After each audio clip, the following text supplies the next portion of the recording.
We're going to be making the, what is this, book tutorial. Don't mind this part. This is going to be a project for the weekend, and it's going to be a little Barbie agenda, and it's going to match my own, so we get to twin. But here I have 3 classic novels. Now, I know you can go online and find the actual novels that have the actual covers and everything. However, you can always just make your own cover for these novels, especially classics. They come with a lot of editions, and I thought, okay, I'll just make my own edition. So this is the floral edition.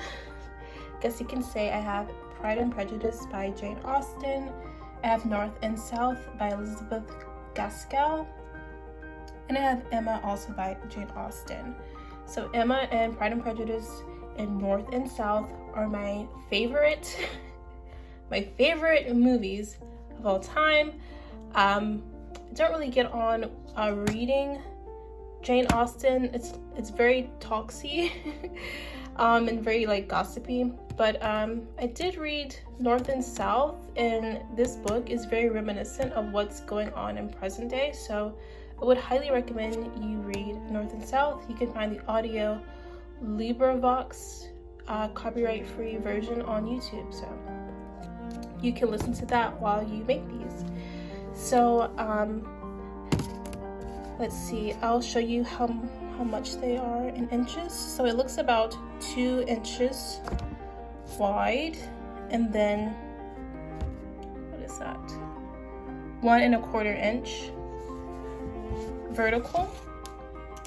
And basically I just eyeballed these. As you know, unless you can like dictate what the inches are, you're not going to know per se.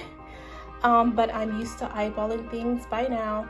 I would say the 2 inches at the bottom, remember you have to fold it over, by the 1 1/4 inch is a pretty good size for 1/6. So what I did though was, remember the spine is going to take up the width of whatever you're placing in between it. And so I try to account for that as well. Now today for this tutorial, I'm not going to do pages because sometimes you just want the books to stack and be stackable and be on the shelf. And if you add pages, they don't really cooperate because the book just kind of wants to open all the time. So I'll be doing this today with the foam board. You could glue sheets of paper together. If you don't have foam board, you can do cardstock, anything with the desired thickness. Most people use foam board because you don't have to go back and color it. It's white, it's neat looking, it's already a consistent shape. So with that, I can do a book with pages on another tutorial. Just comment below if you want to see that. But for now, I'm going to cut away to go cut this. And this is a sample, I'm sorry, like a stray piece of foam board. I never really throw away my little extra pieces for a project such as this. So I'm gonna leave the camera because it's kind of hard to film by myself. And I'm gonna go and cut this. And I'm gonna cut my little books out. And I'll be right back. Okay, I'm going to be using a method that I learned from another YouTuber who I'll try to have linked down below, but this really works if you're doing a massive amount of books, such as a library, and it works a little bit better if you butt the books up right under each other without leaving the gaps like I have there. You'll just do fewer cuts that way, but I didn't do that, so we're just gonna proceed. But if you line up your books, you can print this out as one strip and then mark the center where your board is gonna go. Sorry, I'm holding the camera one-handed, so. Okay. By the way, this foam board is a 1/2 centimeter thick. So basically that is my guideline there. Then I will just like fold it and attach it to the board. and then I'll make the cuts.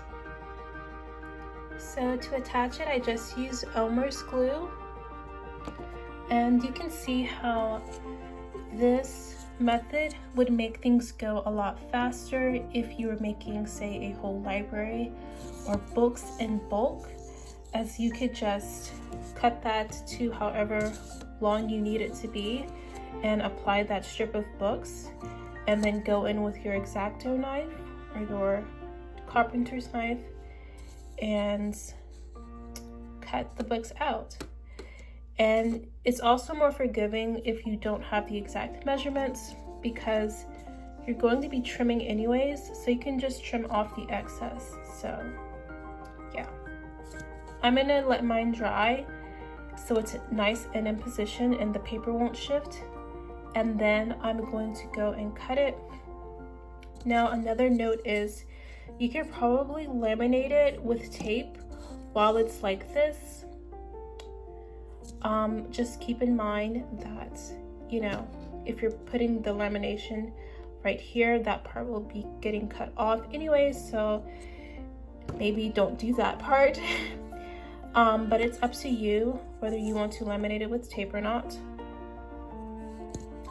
Also, another thing, if you like the look of pages but want to keep it stackable, you could attempt this with popsicle sticks. About 3 should probably do it. And then what you do is glue the popsicle sticks together and paint them white, or the edges white at least, and that would give the impression of pages. So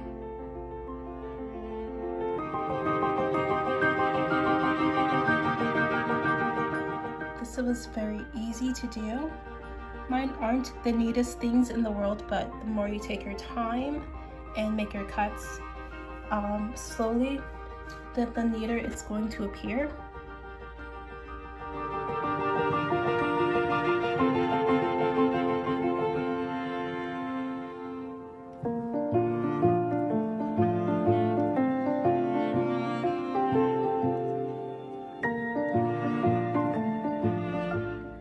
Okay guys, thank you so much for watching my video. On the next video, I'm going to be showing you how to take this little frame from Hobby Lobby and turn it into an antique mirror. So like and subscribe if you don't want to miss that. Bye!